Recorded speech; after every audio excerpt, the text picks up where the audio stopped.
I never thought the day would come when the very lake I cherished, the place where I found peace, relaxation, and joy in casting a fishing line into the still waters, would become the weapon my homeowners association used against me.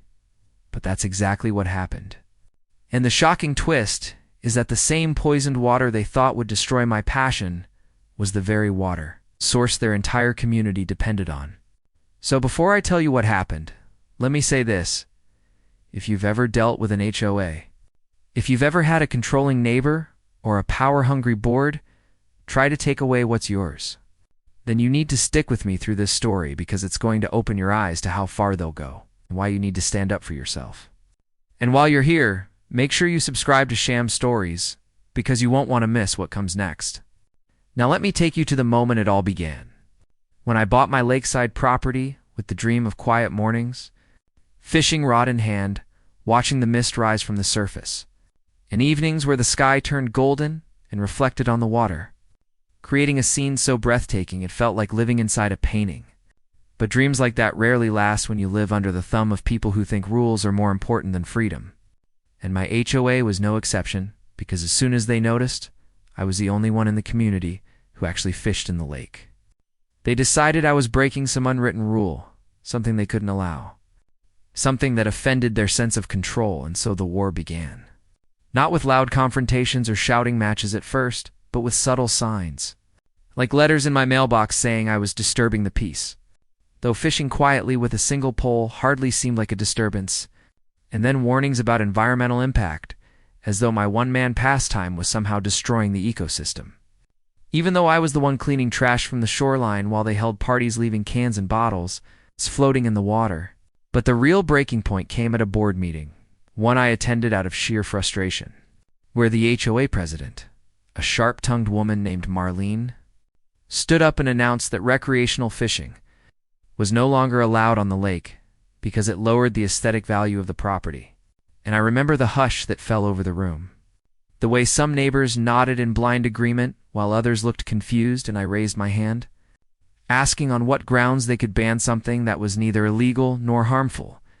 And Marlene looked straight at me, her lips curling into a smug smile, and said, "Because the HOA has the authority to protect the community's image, and fishing poles sticking out of the shoreline do not present the image we want." And I knew then it wasn't about rules. It wasn't about environment.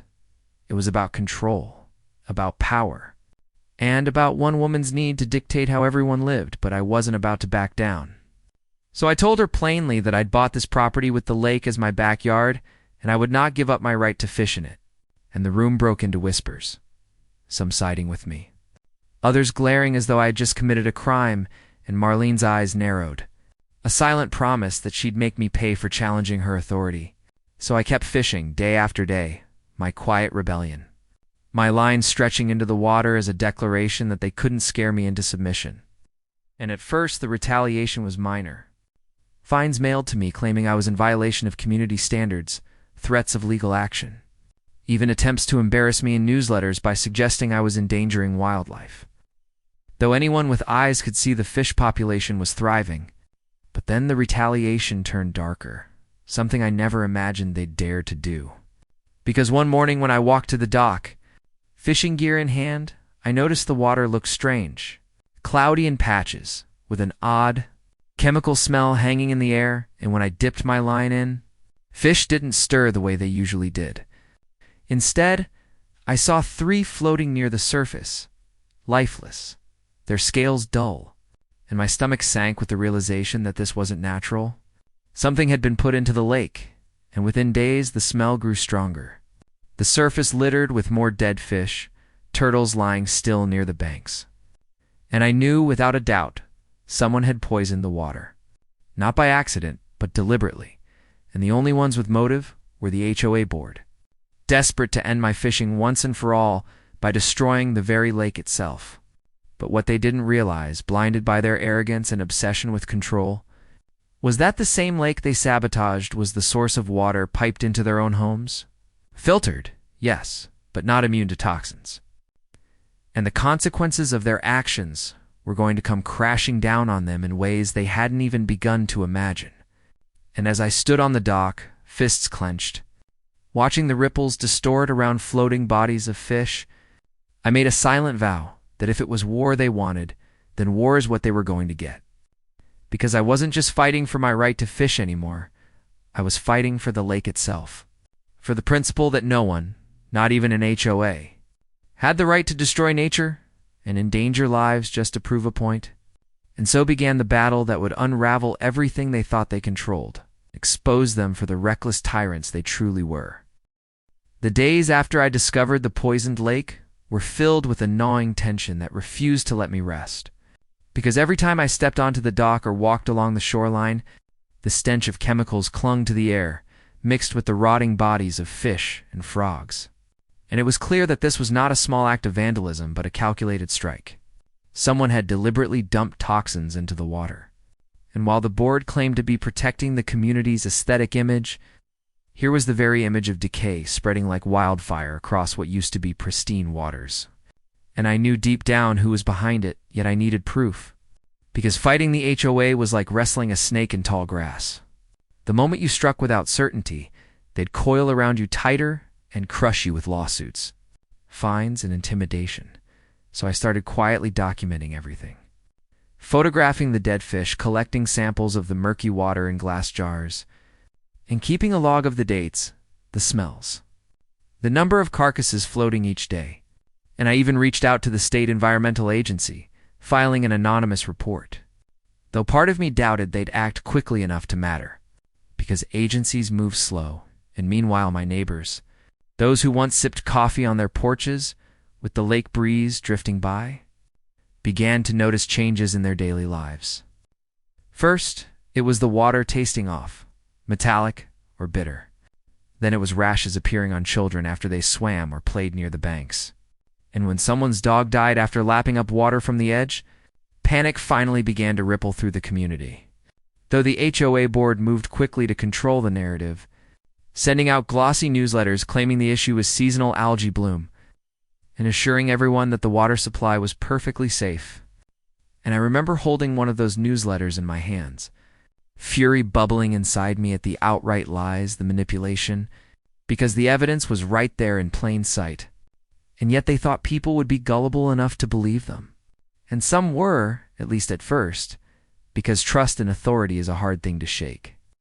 But cracks were forming. Neighbors started whispering to one another, glancing suspiciously at the board members' houses, and I knew it was only a matter of time before suspicion turned to outrage. But if I wanted to push it over the edge, I needed undeniable evidence. Something so solid, even Marlene and her cronies couldn't spin it, so I set about gathering more proof. Slipping out at night with a flashlight to check for signs of chemical containers near the maintenance sheds by the community center, because if they poisoned the lake, the materials had to come from somewhere in one night. After nearly a week of searching, I found it, tucked behind the locked fence near the HOA's private storage area. Several rusted barrels with faded hazard symbols, half hidden under a tarp, and the smell seeping out was unmistakable. Sharp and acrid, the same odor rising from the lake. And though I couldn't get inside that night, I snapped photos from every angle, my heart pounding with a mix of triumph and rage, because now I had proof, not just speculation, and I knew it was enough to bring down their house of cards. But before I could make my move, the board seemed to sense I was digging too close. Because that very week I received another letter, this one not a fine, but a threat of legal action if I continued, harassing the community with false accusations and disruptive behavior, and they even claimed my fishing equipment posed a safety hazard that justified immediate removal of my dock. And that's when I realized the war had escalated to a new level. They weren't just trying to stop me from fishing anymore. They wanted me gone, pushed out, erased from the community, as though I never existed. And I had to decide whether to retreat or fight back harder than ever. And retreat was never an option for me, so I doubled down, contacting the state agency again, but this time under my real name, attaching photos, logs, and samples, and warning them that children were at risk. And though the person on the other end of the line spoke in the monotone of bureaucracy, I caught a hint of alarm in their voice when I mentioned barrels, and they promised an investigation would begin. Though they wouldn't tell me when, And in the meantime, the HOA board kept up their charade, hosting barbecues near the shore, encouraging families to keep swimming, even as the water grew cloudier and the smell worsened, as though pretending nothing was wrong would somehow erase the truth. But the truth has a way of pushing through, and it came in the form of sickness, because within 2 weeks, several households reported stomach problems, vomiting and skin burns, all traced back to their tap water, and whispers turned to accusations, people asking aloud whether the board had lied. And Marlene, ever the manipulator, held an emergency meeting where she stood in front of everyone with her practiced smile, insisting it was just seasonal contamination and that they were working on a treatment plan. And I remember standing in the back of that crowded room, holding my phone high to record her every word, because I knew the day was coming when her lies would hang her, and when she saw me, our eyes locked. And in that instant, I saw the mask slip, just for a second, her smile faltering into a glare of pure venom, because she knew I was the one who could expose her. And she hated me for it, but I didn't care anymore, because this wasn't about fishing now, it was about justice, about saving my neighbors from the consequences of her reckless ambition.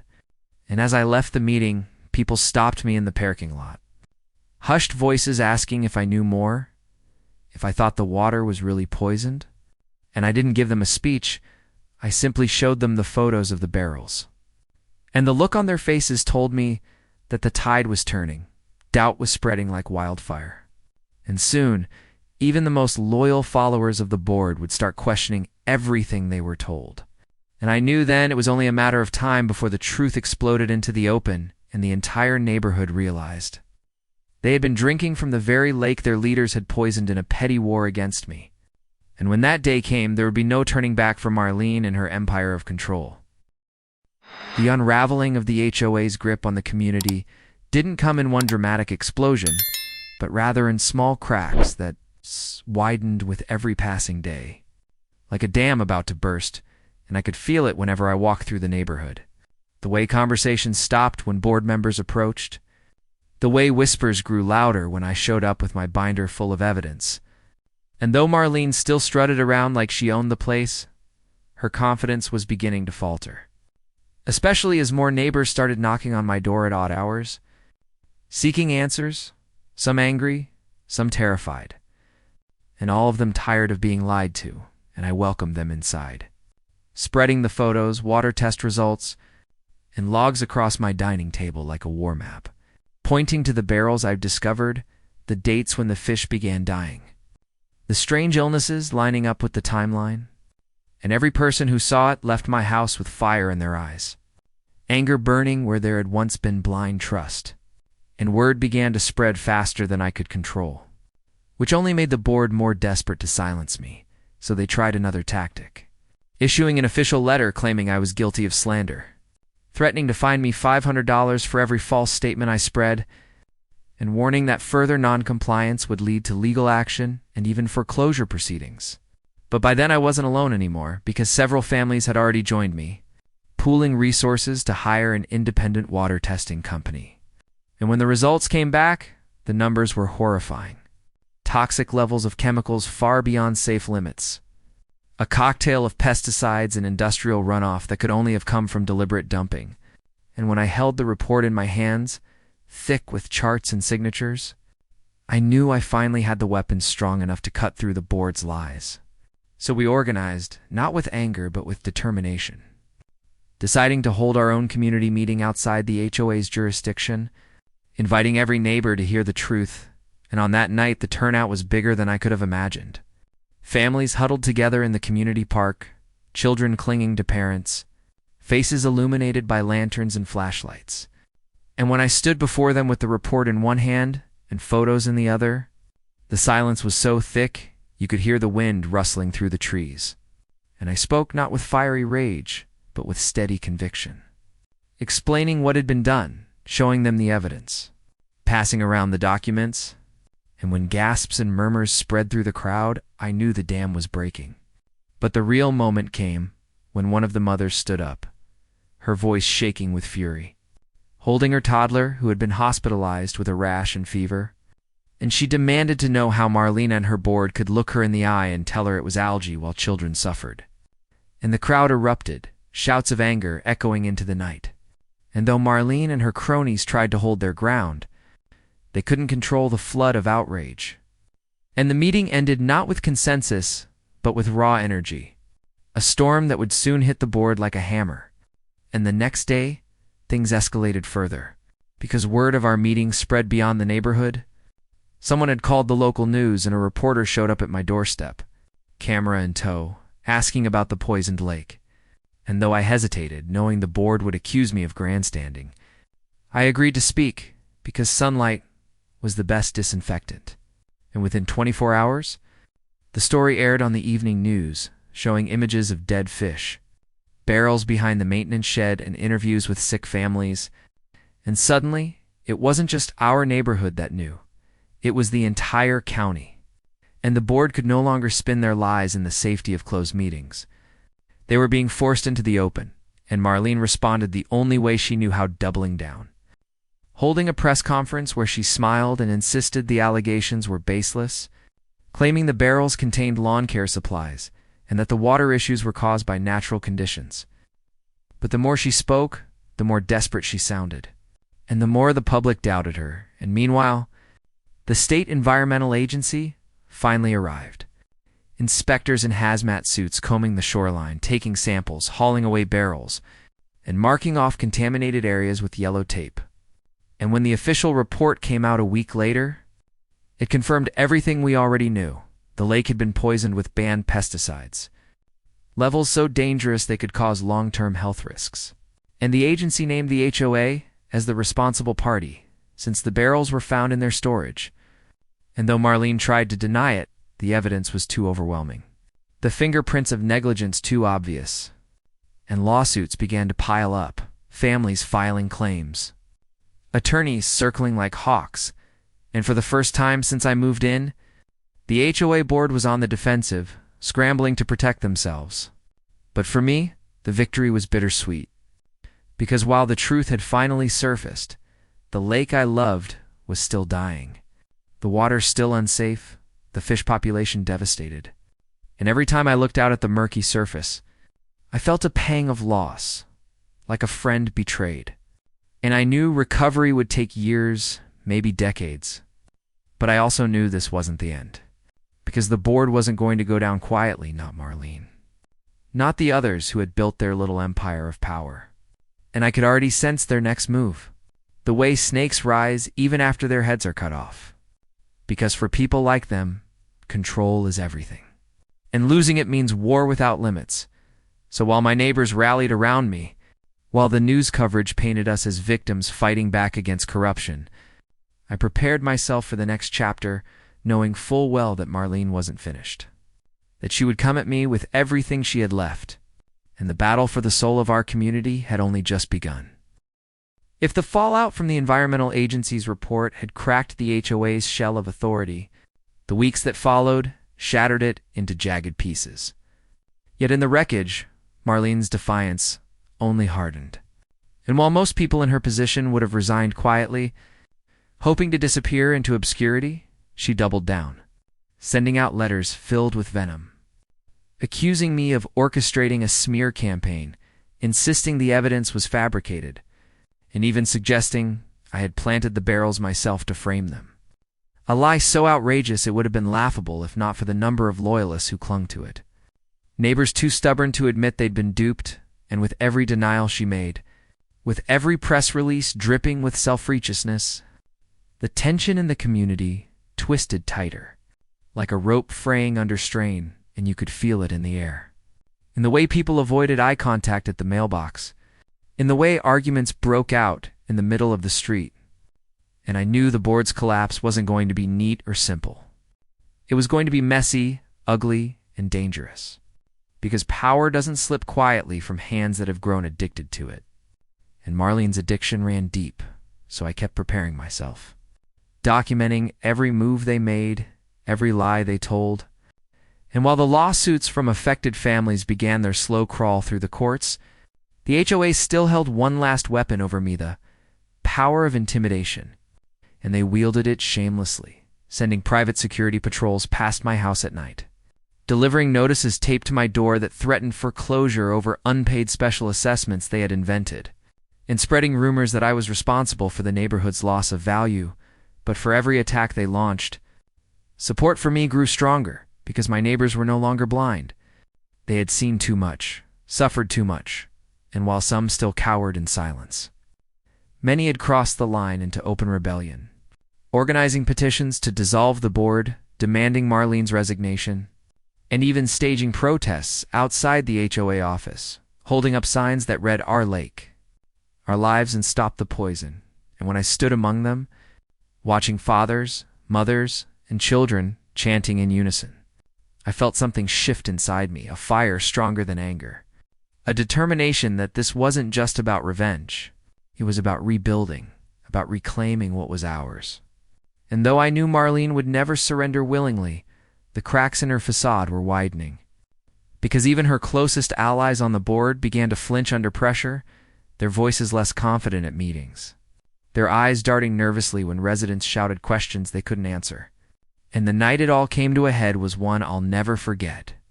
A community meeting so packed the walls seemed to tremble with the weight of bodies, neighbors spilling into the hallway, voices buzzing with anticipation. And when Marlene marched in, flanked by 2 board members, her face plastered with a smile that didn't reach her eyes, the crowd erupted, boos and jeers drowning out her attempts at order. And when she finally banged the gavel, demanding silence, her voice quivered with strain. Because the balance of power had shifted, and everyone knew it, and I stood up, holding the independent water test report high above my head, and began to read, my voice echoing across the room. And though Marlene tried to shout me down, the crowd silenced her with sheer volume, demanding she let me speak. And as I laid out the truth piece by piece, the barrels, the samples, the dead fish, the sick children, you could feel the anger in the room rising, swelling like a storm about to break. And when I finished, silence hung for a breathless moment, before an elderly man stood and shouted, "Enough is enough. We want you gone." And the roar that followed shook the walls, a tidal wave of voices demanding her resignation. And for the first time, Marlene's composure cracked, her face flushing crimson, her hands trembling as she clutched the gavel, and she screamed, "You don't understand the sacrifices we've made to keep this community beautiful." But the words fell flat, swallowed by rage, and in that moment, I saw it in her eyes, the realization that she was losing, that the empire she built from intimidation and lies was crumbling, and yet she still refused to step down, declaring instead that she would fight this slander in court and storming out with her allies trailing behind, leaving the room buzzing with fury and triumph, because though she hadn't resigned, everyone knew the battle lines had shifted for good. And in the days that followed, momentum surged. Petitions gathering hundreds of signatures, lawyers advising us on dissolving the HOA entirely, and Marlene retreating into her house like a cornered animal, blinds closed. Her once constant patrols of the neighborhood replaced by silence. But silence doesn't mean surrender, and I knew she was plotting something. And I was proven right when late one night, I caught sight of movement near the lake, a shadowy figure by the shoreline. And when I crept closer with my flashlight, the beam fell on Marlene herself, crouched near the water with a jug in her hands, and my blood ran cold, because even after everything, she was still trying to poison it, still clinging to her twisted mission of control. And when she saw me, her face twisted into something feral. Not the polished president of the board, but a desperate woman with madness in her eyes, and she screamed at me, words I'll never forget: "If I can't control this place, then nobody will," before dropping the jug and fleeing into the darkness. And though I collected it, sealing it as further evidence, the image of her unhinged face burned into my mind. And I realized then that this wasn't just about corruption anymore, it was about obsession. A sickness so deep it would consume her completely before she ever let go. And the true danger was far from over, because desperate people are the most dangerous of all. And Marlene was as desperate as they come. If the fallout from the Environmental Agency's report had cracked the HOA's shell of authority, the weeks that followed, shattered it into jagged pieces. Yet in the wreckage, Marlene's defiance only hardened. And while most people in her position would have resigned quietly, hoping to disappear into obscurity, she doubled down, sending out letters filled with venom, accusing me of orchestrating a smear campaign, insisting the evidence was fabricated, and even suggesting I had planted the barrels myself to frame them. A lie so outrageous it would have been laughable if not for the number of loyalists who clung to it. Neighbors too stubborn to admit they'd been duped, and with every denial she made, with every press release dripping with self-righteousness, the tension in the community twisted tighter, like a rope fraying under strain, and you could feel it in the air. In the way people avoided eye contact at the mailbox, in the way arguments broke out in the middle of the street, and I knew the board's collapse wasn't going to be neat or simple. It was going to be messy, ugly, and dangerous, because power doesn't slip quietly from hands that have grown addicted to it. And Marlene's addiction ran deep, so I kept preparing myself, documenting every move they made, every lie they told. And while the lawsuits from affected families began their slow crawl through the courts, the HOA still held one last weapon over me, the power of intimidation, and they wielded it shamelessly, sending private security patrols past my house at night, delivering notices taped to my door that threatened foreclosure over unpaid special assessments they had invented, and spreading rumors that I was responsible for the neighborhood's loss of value. But for every attack they launched, support for me grew stronger, because my neighbors were no longer blind. They had seen too much, suffered too much, and while some still cowered in silence, many had crossed the line into open rebellion, organizing petitions to dissolve the board, demanding Marlene's resignation, and even staging protests outside the HOA office, holding up signs that read "Our Lake, Our Lives, and Stop the Poison."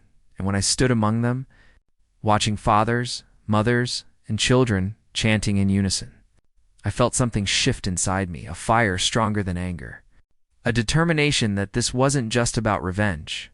It was about rebuilding, about reclaiming what was ours.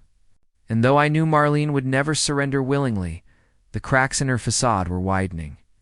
Because even her closest allies on the board began to flinch under pressure, their voices less confident at meetings, their eyes darting nervously when residents shouted questions they couldn't answer. And the night it all came to a head was one I'll never forget. A community meeting so packed the walls seemed to tremble with the weight of bodies, neighbors spilling into the hallway, voices buzzing with anticipation. And when Marlene marched in, flanked by 2 board members, her face plastered with a smile that didn't reach her eyes, the crowd erupted, boos and jeers drowning out her attempts at order. And when she finally banged the gavel, demanding silence, her voice quivered with strain, because the balance of power had shifted, and everyone knew it, and I stood up, holding the independent water test report high above my head, and began to read, my voice echoing across the room. And though Marlene tried to shout me down, the crowd silenced her with sheer volume, demanding she let me speak. And as I laid out the truth piece by piece, the barrels, the samples, the dead fish, the sick children, you could feel the anger in the room rising, swelling like a storm about to break. And when I finished, silence hung for a breathless moment, before an elderly man stood and shouted, "Enough is enough. We want you gone." And the roar that followed shook the walls, a tidal wave of voices demanding her resignation. And for the first time, Marlene's composure cracked, her face flushing crimson, her hands trembling as she clutched the gavel, and she screamed, "You don't understand the sacrifices we've made to keep this community beautiful." But the words fell flat, swallowed by rage, and in that moment, I saw it in her eyes, the realization that she was losing, that the empire she built from intimidation and lies was crumbling, and yet she still refused to step down, declaring instead that she would fight this slander in court and storming out with her allies trailing behind, leaving the room buzzing with fury and triumph, because though she hadn't resigned, everyone knew the battle lines had shifted for good. And in the days that followed, momentum surged, petitions gathering hundreds of signatures, lawyers advising us on dissolving the HOA entirely, and Marlene retreating into her house like a cornered animal, blinds closed. Her once constant patrols of the neighborhood replaced by silence. But silence doesn't mean surrender, and I knew she was plotting something.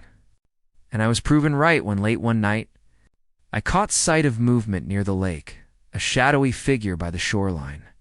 And when I crept closer with my flashlight, the beam fell on Marlene herself, crouched near the water with a jug in her hands, and my blood ran cold, because even after everything, she was still trying to poison it, still clinging to her twisted mission of control. And when she saw me, her face twisted into something feral. Not the polished president of the board, but a desperate woman with madness in her eyes, and she screamed at me. Words I'll never forget. If I can't control this place, then nobody will. Before dropping the jug and fleeing into the darkness. And though I collected it, sealing it as further evidence, the image of her unhinged face burned into my mind. And I realized then that this wasn't just about corruption anymore, it was about obsession. A sickness so deep it would consume her completely before she ever let go. And the true danger was far from over, because desperate people are the most dangerous of all. And Marlene was as desperate as they come. After the night I caught Marlene by the lake with that jug in her hands, sleep became a stranger to me, because every sound in the dark, every crunch of gravel outside my window felt like her shadow lurking, waiting for the right moment to strike back. And I realized that the battle had crossed from political into personal. This was no longer just about rules, fines, or control over a neighborhood. It was about a woman consumed by her obsession to dominate. A woman who would rather poison her own community than admit defeat. And I knew I had to prepare myself and my neighbors for the storm that was coming. So I gathered the evidence from that night, the jug, the photos. The witness account of a neighbor who had seen her fleeing as Wieland presented it to the authorities, who finally began to treat the situation as more than just environmental negligence, opening a criminal investigation into deliberate poisoning. But while the gears of justice turned slowly, Marlene wasn't waiting, she was plotting. And her moves grew bolder, like a chess player who knows she's losing and starts knocking pieces off the board in desperation. And one morning, I woke to find my dock destroyed. The wood splintered, and floating in the water, nails bent like twisted claws. And spray-painted across the boathouse wall were the words "Stop or else," a threat as blatant as it was cowardly. But instead of fear, it fueled my determination. Because by then, the neighborhood had chosen sides, and the majority stood with me, fed up with years of her bullying, ready to fight until she was gone, and the sense of unity gave me strength. So when I stood on the ruins of my dock that morning, dozens of neighbors gathered with me, promising they wouldn't let her threats silence us. And together we began planning the final push to end her reign, organizing a recall vote, preparing petitions, and even speaking with attorneys about dismantling the HOA entirely, stripping it of its power once and for all. But Marlene, cornered and frantic, lashed out in ways more dangerous than we anticipated, spreading lies to the media that I was a violent agitator, filing false police reports claiming I had harassed her, and even staging evidence of vandalism at her home to paint herself as the victim. But with every stunt she pulled, more truth came out. Neighbors testifying to her erratic behavior, others stepping forward with stories of intimidation and secret fines. And slowly, the image she tried to project of a composed leader began to collapse in the public eye, replaced by the truth of what she really was, a tyrant unraveling before everyone. And then came the day of the recall vote, the moment when everything would be decided, when the community would either break free or fall deeper under her control. And I will never forget the atmosphere in that crowded hall, the tension so thick it was hard to breathe. People clutching ballots like weapons, faces pale but determined, and Marlene sitting at the front with her allies, her smile stretched tight, her eyes darting like a cornered animal. And as the ballots were cast, the silence was deafening, broken only by the scratching of pens and the shuffle of paper. And when the final count was announced, the roar that went up shook the walls, because by an overwhelming margin the board had been voted out, stripped of authority. And though Marlene tried to declare the vote invalid, her voice was drowned by the chants of neighbors demanding her removal, and in that moment, her power evaporated. The gavel she clutched meaningless, the titles she flaunted worthless. and security escorted her out as the crowd erupted in cheers. Tears and embraces, a moment of liberation none of us would ever forget. But as sweet as victory tasted, the war wasn't fully over. Because the lake still lay poisoned, the lawsuit still loomed. And Marlene, though dethroned, had not disappeared. Her house still dark behind drawn blinds, her presence lingering like a ghost in the neighborhood. And I knew deep down that she would try one last desperate move before the end. Because people like her don't fade quietly. They explode. And I was right, because weeks later, just as our community was beginning to breathe again, focusing on cleanup efforts, restoration, and plans to dissolve the HOA, a fire broke out near the community office late one night. Flames leaping into the sky, and though firefighters managed to contain it, the evidence pointed to arson, accelerants traced back to a storage unit rented under Marlene's name. And this time, there was no escaping consequences. Because the authorities swooped in, arresting her on charges of poisoning, vandalism, fraud, and now arson, and the sight of her being led away in handcuffs. Her once proud head bowed was the final closure many had prayed for. Though for me it wasn't triumph I felt in that moment. It was exhaustion, because the cost of this battle had been enormous. Not just in property or money, but in the trust and peace of an entire community. Yet as I stood on the lake shore in the days after, watching the water ripple under the morning sun, I felt a strange calm settle over me, because even though the scars remained, the lake would heal, the people would rebuild, and the grip of tyranny had been broken. And as I cast my line into the water for the first time in months, the silence around me no longer heavy with fear but filled with hope. I knew this story was not just mine, but a warning to anyone who has ever underestimated the lengths in HOA, or a person consumed by control will go to maintain their power. And I vowed to tell it until the last breath. Because the lesson carved into every wave of that poisoned lake was clear: when freedom is threatened, you fight no matter the cost. Because sometimes the battle for your own backyard becomes the battle for your soul. The arrest of Marlene should have been the end of it, the closing of a dark chapter in our neighborhood's history. But endings are never that clean, and even as she sat behind bars awaiting trial, the ripple effects of her obsession spread through the community like cracks in glass. Because people were left divided, not all of them ready to accept the truth. Some still clinging to the fantasy that she had been a misunderstood leader rather than a criminal. And those whispers of loyalty created tension during a time when what we needed most was unity. Yet it was inevitable after years of manipulation. Because control leaves scars deeper than most realize. And while some of us pushed forward with plans to dissolve the HOA and free ourselves from its shadow, others grumbled that without the board chaos would reign, that property values would plummet, that outsiders would swoop in and destroy the beauty of our neighborhood, echoing Marlene's rhetoric like ghosts of her voice. And it became clear to me that our battle wasn't just about the lake anymore. It was about rebuilding trust, about proving that freedom and community could coexist without chains of control. So I poured myself into the cleanup effort, working side by side with volunteers to restore the lake, hauling out debris, planting grasses along the shoreline to filter the water, and hiring specialists with funds we raised through donations. And every morning when I waded into the muck, my hands blistered and my back aching, I reminded myself why we fought. Because the lake was more than water, it was the heart of our community. And healing it meant healing ourselves. And slowly signs of life began to return. Minnows darting in the shallows, frogs croaking at dusk, birds skimming across the surface. And with each glimpse of recovery, hope grew stronger. Though the shadow of lawsuits and the looming trial kept everyone on edge, because justice, while necessary, has a way of reopening wounds.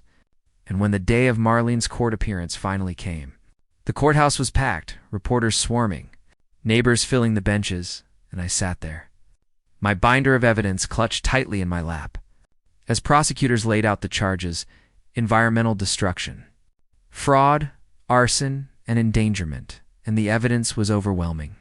Barrel photos, chemical tests, witness accounts, even the jug I had taken from her hand that night by the lake. And yet when Marlene took the stand, she didn't crumble. She didn't beg forgiveness.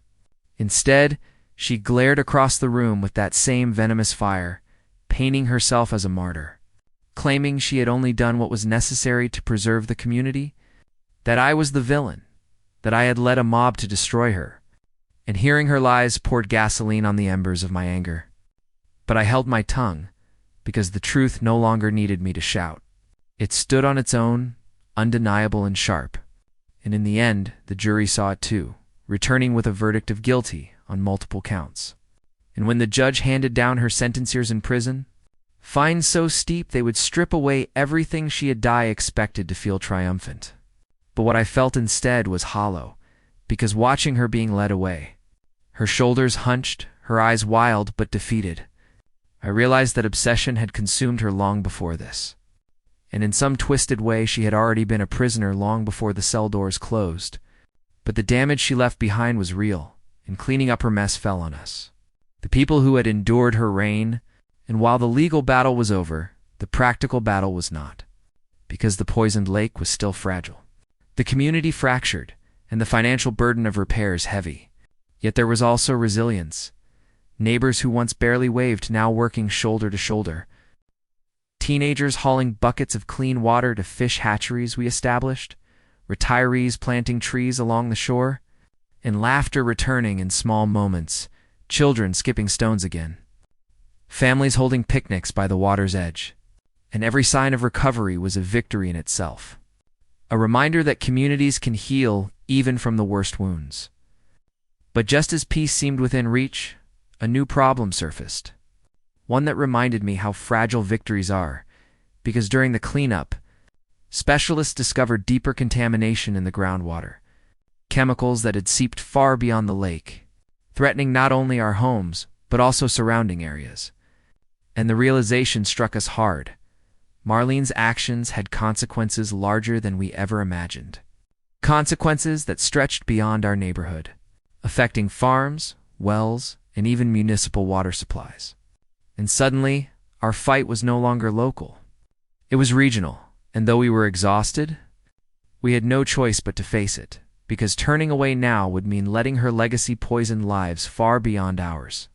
So we rallied once again, forming partnerships with environmental groups, raising awareness, speaking at town halls, and pressing local officials to expand cleanup efforts.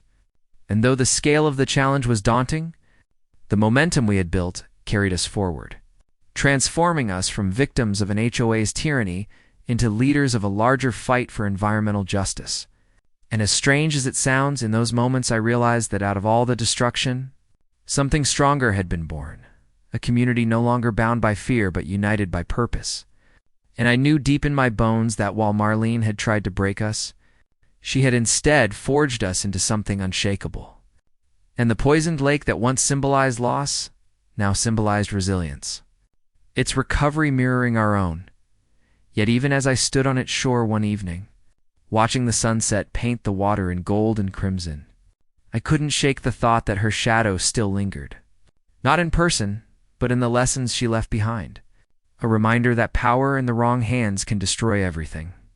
And it was up to us, to me, to make sure that history never repeated itself here again. The months following the trial felt like a blur, because though Marlene was gone, the weight of what she had done remained in every conversation, in every community meeting, and in every step we took around the recovering lake.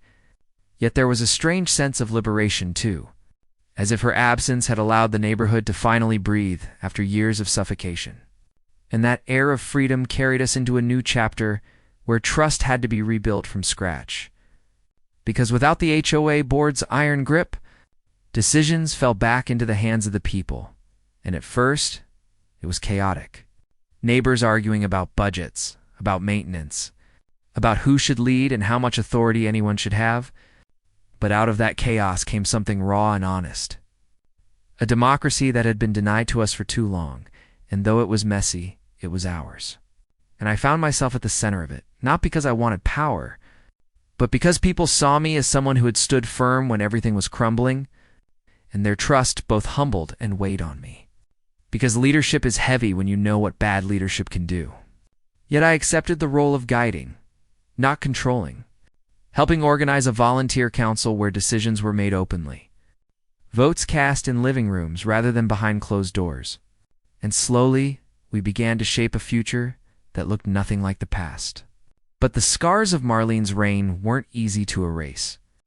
Because beyond the contaminated lake and poisoned groundwater, there were still lawsuits from homeowners who felt deceived, insurance battles dragging on, and city officials demanding reports. And I spent nights buried in paperwork, chasing signatures, meeting attorneys, and reminding myself why it mattered, why I couldn't let exhaustion undo what we had fought for. And though I longed for normalcy, normal was something that had been stolen from us, something that had to be rebuilt, and little by little it happened. Because I would see it in small things like kids biking freely without fear of fines, or families painting their fences bright colors without letters of violation arriving in their mailboxes. And those small freedoms were proof that the neighborhood had shifted. But perhaps the most profound proof came when the lake itself began to heal faster than anyone expected. Because nature, when given a chance, is remarkably resilient. And by the spring of the following year, fish had returned in healthy numbers. Water lilies bloomed along the banks. And the reflection of the sky on the surface no longer shimmered with chemical films, but with clarity. And I remember the day we held the first community fishing event since the poisoning. Neighbors gathering with rods and coolers, laughter echoing across the water. And when a child reeled in the first catch, a small but healthy bass, the cheer that erupted was more than joy. It was a declaration that the heart of our community was alive again. But while our neighborhood healed, the world outside hadn't forgotten our story. Reporters still called documentaries wanted interviews, and environmental groups hailed us as an example of resilience. And though the attention sometimes felt overwhelming, I embraced it, because if our suffering could warn others, could inspire other communities trapped under the weight of corrupt HOAs or reckless leadership, then maybe something good could grow from the pain. And I spoke at conferences, shared our story, and listened to others share theirs, realizing we weren't alone. That across the country, people were battling similar monsters. And in that realization was a strange comfort, a network of survivors turning their scars into shields for others. And yet, even in those hopeful connections, I couldn't deny the occasional sting of fear, because shadows of Marlene's influence lingered in whispers. Rumors of appeals of her trying to manipulate even from prison, and though none of it materialized into real threats, the paranoia was real. The reminder that one person's obsession could ripple outward for years. And sometimes when I walked by the lake at night, I would hear the frogs croaking and the water lapping at the shore. And I would think of that night when she stood with the jug in her hand, hatred burning in her eyes, and I would shiver. Not from cold, but from memory. And I would remind myself that vigilance is the price of freedom. But I also reminded myself that fear must not become a cage, because then she would still win. And so I forced myself to keep moving forward, to keep fishing, to keep inviting neighbors over for barbecues, to keep saying yes to life, because that was the true victory. Not just surviving, but living fully despite the scars. And one evening, as the sun set in brilliant colors over the water, I realized that the lake had become more than a body of water. It had become a mirror, reflecting not just the sky, but our journey, from poisoned despair to renewed hope.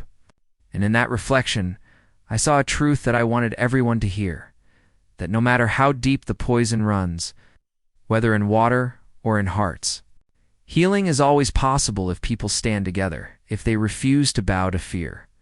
And as I looked at the gathering of families along the shore, children laughing, elders smiling, lines cast into the shimmering water, I knew our story wasn't just ours anymore. It was a message to anyone trapped under the thumb of tyranny or corruption, a message that resistance is worth it, that community is stronger than control, and that hope, once ignited, can outshine even the darkest shadows. And so if you're hearing this now, if you're watching or reading, I want you to take this lesson with you. Carry it into your own battles, into your own communities, because the fight for freedom, for fairness, for healing, isn't just mine, it belongs to all of us. And together, we can ensure that no one ever has the power to poison what belongs to everyone. not lakes, not homes, not lives. And if our journey has moved you, if it has inspired you, then stay with us, because stories like these matter. They remind us of what's at stake. They keep the light alive. So make sure you subscribe to the Sham Stories YouTube channel, because more stories are coming. Stories that will open your eyes, break your heart, and strengthen your resolve. And you won't want to miss them. So click that button, join this community, and let's keep standing together against every shadow that dares to rise.